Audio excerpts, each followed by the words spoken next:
이번 말씀의 주제는요. 화면 잘 나오죠? 네. 이번 시간에는 빛과 어둠이라는 주제로 교제를 좀 나눠보도록 하겠습니다. 저희 하나님께서 천지를 창조하실 때 제일 먼저 무엇을 지으셨을까요? 네, 빛을 지으셨습니다. 창세기 1장에 나오는 말씀 같이 3절부터 5절까지 한번 읽어보도록 하겠습니다. 시작. 하나님이 이르시되 빛이 있으라 하시니 빛이 있었고 빛이 하나님의 보시기에 좋았더라. 하나님이 빛과 어둠을 나누사 하나님이 빛을 낮이라 부르시고 어둠을 밤이라 부르시니라. 저녁이 되고 아침이 되는 이는 첫째 날이다. 하나님께서는 천지를 창조하실 때 가장 만드신 것은 바다가 아니고 나무가 아니고 사람도 아니었습니다. 첫 번째로는 빛을 먼저 창조하셨습니다. 앞서 이제 창세기 1장 2절 말씀 보시면 땅이 혼돈하고 공허하며 흑암이 깊음 위에 있고 하나님의 영은 수면에 운행하신다고 하셨는데요.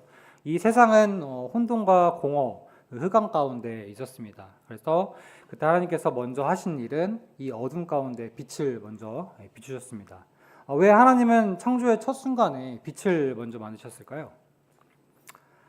우리 모든 생물들은 살아가기 위해서 빛이 꼭 필요합니다.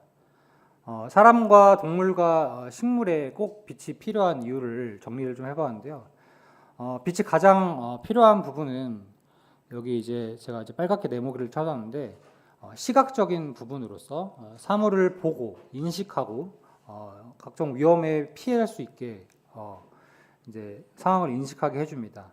지금 이 순간 여기 우리 이제 저희 교회가 정전이 잘 되는데 정전이 된다고 생각하면 사실 아무것도 보이지 않아서 제대로 된 말씀을 전할 수도 없고요. 뭐가 잘 보이지 않을 것입니다.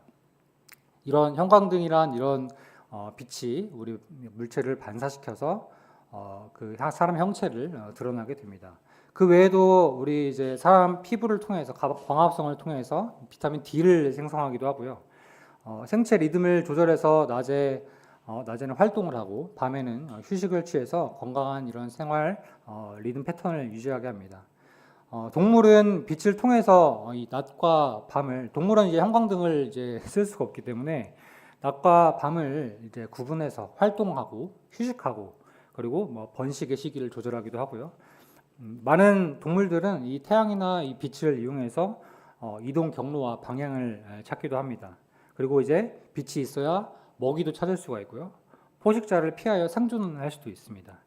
그리고 이제 식물의 경우는요, 이 빛을 에너지로 사용을 해서 스스로 양분을 만들어서 생명을 유지하기도 합니다. 성장과 발달에 아주 중요한 역할을 해서 나중에 이 식물들이 꽃과 열매를 맺게 해줍니다. 이렇게 이제 하나님께서는 이제 빛을 포함하여서 사람이 살아갈 수 있는 환경을 모두 창조를 하시고 사람을 제일 마지막으로 창조하셨습니다.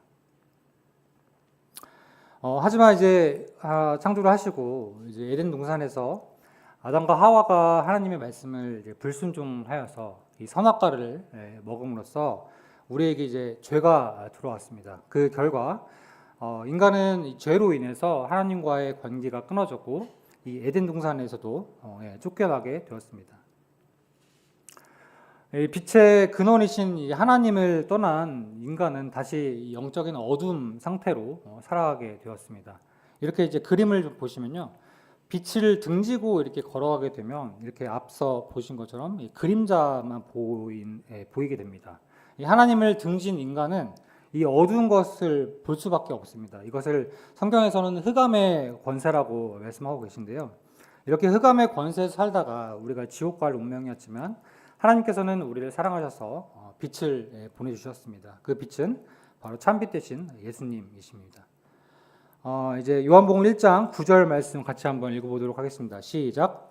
참빛 곧 세상에 와서 각 사람에게 비추는 빛이 있었느니. 성경은 예수님을 가리켜 참 빛이라고 말씀하고 계십니다. 요한복음 12장 46절 말씀도 같이 읽어보도록 하겠습니다. 시작.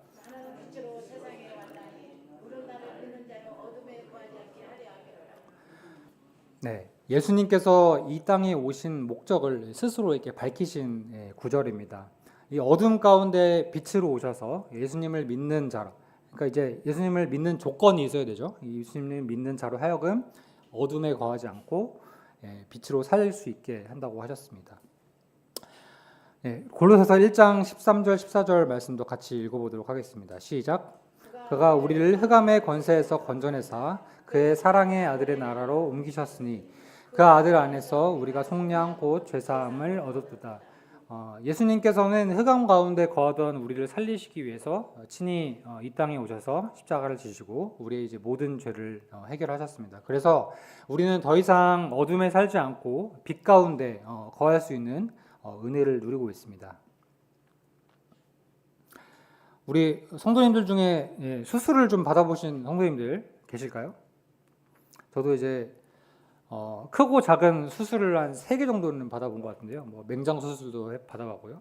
편도선이 자주 부어가지고 편도선을 떼는 수술도 했었습니다. 이제 수술실에 가보시는 분들은 알겠지만 수술실 가시면 이 천장에 이렇게 천장에 등이 하나 달려 있습니다. 그거를 이제 바로 무영등이라고 합니다. 이제 한문을 보시면 없을 무에 그림자 영, 등잔 등 이렇게 해서 무영등인데요. 말 그대로 그림자가 생기지 않는 등입니다. 이제 무영등은 일반 이런 이제 조명보다 더 밝을 뿐만 아니고 어떤 방향에서 빛을 비춰도 그림자가 생기지가 않습니다. 이제 수술을 할 때 이제 만약에 손에 이제 빛이 가리게 되면 그 수술 부위가 잘 안 보이겠죠. 이제 그런 것처럼 이제 잘 보이지 않아서 생기는 실수들을 막아줄 수 있게 여러 방향으로 이제 빛을 비춰주는 게 무영등인데요. 심지어 어떤 의사 선생님들은 이렇게 추가적으로 이제 무영등에다가 머리에 이제 헤드라이트를 달아가지고 더 수술 환부를 더 잘 볼 수 있게 이제 하시는 분도 있습니다. 이제 우리의 삶에도 이렇게 무영등 같이 이제 빛이 비춰졌습니다. 고린도후서 4장 6절 말씀 같이 읽어보도록 하겠습니다. 시작. 어두운데 빛이 비치라 말씀하셨던 그 하나님께서 예수 그리스도의 얼굴에는 하나님의 영광을 아는 빛을 우리 마음에 비추셨느니라. 창세기 말씀 아까 보신 것처럼 빛을 창조하신 하나님께서는 이제는 이제 예수 그리스도를 통해서 우리 마음에 빛을 비추셨습니다. 이제 수술실에 아까 이제 무영등은 이렇게 상처를 드러내고 치료하기 위해서 이제 빛을 비췄는데요. 마찬가지로도 하나님께서는 우리 예수 그리스도의 빛을 우리 마음에 비추셔서 우리가 감추었던 죄나 우리가 잘못된 길을 가고 있을 때 그 빛을 따라서 올바른 길로 가게 하게 하십니다. 하나님께서는 사실 이것들로 우리를 이제 무너뜨리는 것이 아니라 우리를 살리기 위해서 이 빛을 비춰서 그 어두운 것들을 드러내기도 하십니다. 이제 창조 첫날에 비추셨던 하나님께서 예수님을 통해서 우리 마음을 비추고 계신데요. 요한복음 8장 12절 말씀도 같이 읽어보도록 하겠습니다. 시작. 예수께서 또 말씀하여 이르시되 나는 세상의 빛이니 나를 따르는 자는 어둠에 다니지 아니하고 생명의 빛을 얻으리라. 요한복음에서는 특징적으로 예수님의 대표적인 나는 땡땡이다라는 이제 말씀들이 많이 있습니다. 나는 뭐 생명의 떡이다. 나는 선한 목자다. 나는 뭐 길이요 진리요 생명이다. 이렇게 말씀해 보시는 것처럼 나는 세상의 빛이다라는 말씀이 나오는데요. 예수님은 이게 하나님의 빛을 소개하시는 분이 아니고 이 빛 자체이십니다. 창세기에서 하나님께서 어둠 가운데서 빛을 비추셨듯이 예수님께서는 죄와 죽음으로 어두워진 세상에 오신 하나님의 빛이십니다. 그리고 이제 그 중요한 것은 이제 중반에 나오는데요. 이 빛을 아는 것만이 전부가 아닙니다. 그 빛을 제가 초록색으로 표시를 해놨는데 나를 따르는 자라고 했습니다. 그 빛을 따르는 것이 중요하다고 말씀하고 계십니다. 아무리 이제 밝은 등대가 있어도 그 배가 그 등대를 따라서 가지 않으면 항구로 도착할 수 없습니다. 그 예수님을 안다고 말하는 것과 예수님을 따라 산다라는 말은 엄연히 좀 다른 표현이라고 생각하게 되는데요.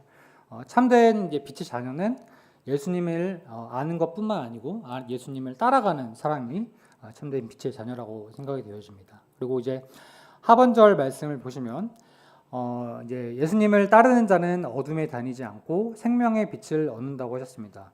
이 이제 빛과 생명은 앞서 보신 것처럼 이게 항상 성경에서도 연결이 이렇게 되어 있습니다. 창세기에서도 빛이 먼저 있었고 그 다음에 생명을 하나님께서 창조를 하셨고요. 요한복음 1장 4절 말씀 보시면 그 안에 생명이 있었으니 이 생명은 사람들의 빛이라 라고도 하나님께서는 말씀하고 계셨습니다.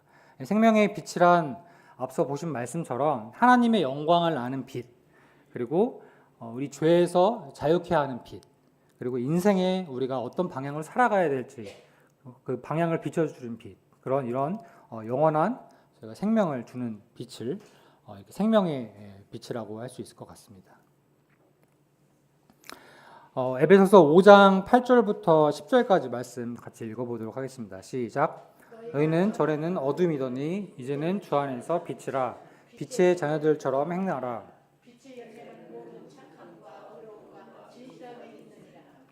주를 기쁘시게 할 것이 무엇인가 시험하여 보라. 이제 우리는 더 이상 어둠의 자녀가 아닌 빛의 자녀입니다. 8절 말씀에 우리는 더 이상 이제 어둠이 아닌 예수님의 안에서 빛이라고 말씀하셨는데요. 그 빛의 자녀들처럼 행동하라고 이제 명령을 하고 계십니다. 이제 9절 말씀 보시면 이 빛의 열매에 대해서 이제 구체적으로 언급을 하고 계시는데요. 첫 번째로는 모든 착함이라고 하셨습니다. 이 이제 착한 것은 보통 이제 하나님의 성품을 의미하고 계신데요. 이 하나님의 성품을 닮아서 다른 사람에게 이렇게 선을 베풀어 주는 삶이 이제 모든 착함. 그러니까 단순히 이제 성격이 좋은 것뿐만 아니고 하나님께서 우리에게 선을 베푸신 것처럼 우리도 다른 사람에게 선을 베풀어야 된다, 선을 행해야 된다라고 생각이 되어집니다. 그리고 두 번째로는 의로움인데요. 이 사실 의롭다는 기준이 내 기준인가 아니면 하나님 기준인가라고 생각을 해보게 되었습니다. 우리가 이제 세상을 살아갈 때는 각종 편리함과 이익을 기준으로 살기는 하지만 이 빛의 자녀들은 하나님의 말씀을 기준으로 살아가게 됩니다. 이 의로움은 사람들에게 잘 보여주시는 게 아니라 하나님 안에서 바르게 서는 것이, 하나님이 의롭다 하는 것이 정말 이제 하나님의 기준에 맞게 살아가는 삶이지 않을까 싶습니다. 그리고 세 번째로는 진실함인데요. 이 진실함은 거짓함이 없이 정직하게 살아가는 삶을 의미합니다. 빛의 자녀는 거짓으로 숨기지 않습니다. 진실함으로 신뢰를 보여주는 사람이 진짜 빛의 자녀이지 않을까 싶습니다. 그리고 이제 마지막으로 10절 말씀 보시면 주를 기쁘시게 할 것이 무엇인가 시험하여 보라고 하셨습니다. 이 빛의 자녀는 주님이 기뻐하시는 것이 무엇인가 항상 생각하고 행동하는 사람이라고 생각하게 되었습니다. 이게 사실 어떤 일을 했을 때 내가 원하는 것인가, 아니면 내가 다른 사람들이 보여주기 위해 하는 것인가, 아니면 하나님이 기뻐하는 것인가. 우리 이제 교회 표어도 이번 연도 교회 표에도 하나님이 기뻐하시는 삶이라고 해가지고 이제 교회 표어도 이제 정해졌는데요. 사실 오늘 간증을 살짝 드리지만 오늘 이제 원래 이제 병원 회식이 있었습니다. 사실 이제 같이 근무하시는 의사 선생님이 이제 그만두시면서 이제 송별회를 하는 자리인데요. 이제 메뉴가 이제 좀 고가의 16만 원 정도 하는 스시 오마카세를 이제 거기서 이제 한다고 하는데, 이제 전에 가본 적이 이제 한 번 있는데, 제가 이제 회랑 이런 것들을 되게 좋아해가지고 되게 엄청 좋아했던 장소였습니다. 이제 사실 그런 음식들을 지금 먹고 있으면 사실 제가 이제 시골에서 올라와가지고 이 촌놈이 참 성공했다라는 생각이 이제 그런 기분이 들 정도로 아주 훌륭하고 맛도 좋은 이제 그런 기억이 있는데요. 이제 그리고 이제 이거 회식은 이제 병원장님이 주최를 하시는 회식이기 때문에 사실 돈도 안 됩니다. 그래서 이제 처음에는 사실 제가 수요일 날 많이 빠졌잖아요. 이제 이렇게 한 번씩 병원 회식을 한다고 하면 수요일 날 집회를 좀 빠지곤 했습니다. 근데 이제 어느 수요일 날 회식 때 갑자기 밥을 먹고 있다가 문득 내가 여기서 뭐 하고 있는 거지라고 생각이 좀 들었습니다. 수요 집회를 빠지고 여기서 밥을 먹고 있는 것이 맞는가라고 생각을 좀 해보게 되었는데요. 10절 말씀처럼 주를 기쁘시게 할 것이 무엇인가 이제 시험해보게 되었습니다. 근데 그 뒤로 이제 사실 이제 병원 이제 분위기 자체는 이런 그 회식 같은 것을 되게 중요하게 생각하고 약간 좀 폐쇄적인 좀 공간이에요. 그래서 그런 이제 회식은 무조건 참석해야 된다. 약간 이런 이제 그런 이제 풍토가 있는데, 이제 마음을 막 먹고 이제 팀장님께 이제 담대하게 가서 저 이제 수요일 날 교회 가야 돼가지고 이제 수요일 날 회식 못 갈 것 같다라고 얘기를 했을 때, 그제 이제 팀장님도 제가 이제 목회자 아들인 거를 알고 계세요. 그래서 이제 교회에서 이렇게 뭐 카메라도 찍고 맡은 일이 있다고 하니까 흔쾌히 알겠다고 하셨고, 이제 수요일 날 이제 회식 잡히는 날은 저를 아예 이제 배제를 시키시더라고요. 더 따로따로 안 물어보고 못 가지 이제 이렇게 예, 이런 안 가도 되는 분위기를 하나님께서 만들어 주셨습니다. 그래서 이 앞서 말씀드린 것처럼 내가 원하는 것 그리고 뭐 사람들이 좋아하는 것이 아니라 하나님이 좋아하시고 하나님이 기뻐하신 것이 무엇인지 우리가 항상 느끼고 생각을 해야 될 것 같습니다. 그래서 우리가 더 이상 이렇게 어둠 가운데 그림자를 따라서 하는 것이 아니라 참빛 되신 예수 그리스도를 바라보면서 세상 가운데서 예수님의 빛을 비추는 빛의 자녀로 살아가는 저희 영도교회가 되었으면 좋겠습니다.